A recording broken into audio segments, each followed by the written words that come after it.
Let's টকে আপনাদেরকে স্বাগতম। আমরা কথা বলি অল্প কিন্তু গুরুত্বপূর্ণ কথা বলি।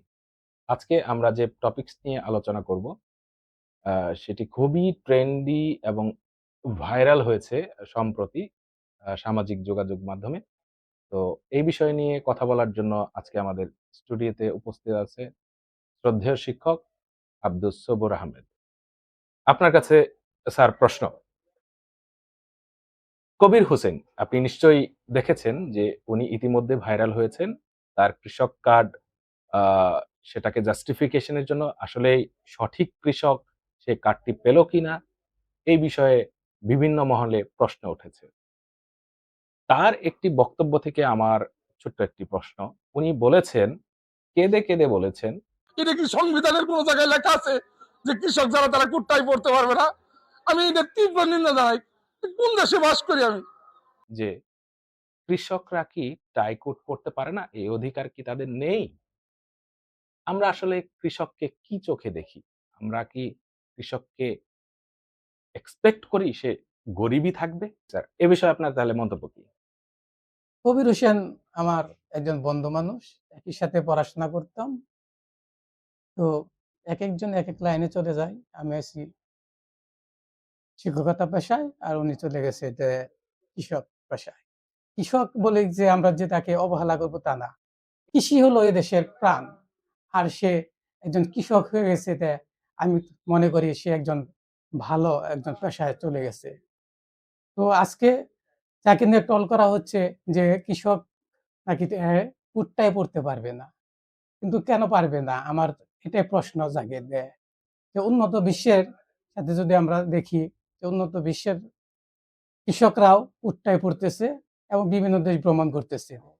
সামাজিক যোগাযোগ মাধ্যমে আমরা এই কবি সাহেবের ছবিগুলো দেখতে পাচ্ছি। সেখানে অনেকেই বিভিন্ন রকমের ট্রল করছে।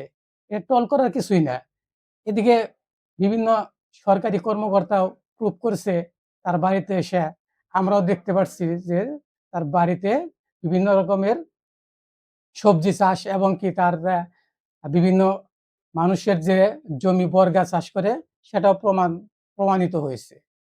সেক্ষেত্রে আমরা বলতে পারি যে কবির একজন ভালো মানের একজন কৃষক এবং সে দেশের উন্নয়নে, দেশের স্বার্থে সে কৃষিকাজ করছে। তার সাথে অন্যান্য যারা আছে তাদেরকেও আমি অভিনন্দন জানাই যে তারা একটা মহৎ পেশায় আছে, কৃষি পেশা। এদেশের ৮০% মানুষই হলো কৃষির উপর নির্ভরশীল। আমরা একদিক থেকে যদি চিন্তা ভাবনা করি, যদি কৃষক যদি ফসল যদি উৎপাদন না করে, তাহলে হয়তো এই দেশ হয়তো সারা বিশ্বটাই হয়তো অচল হয়ে যাবে।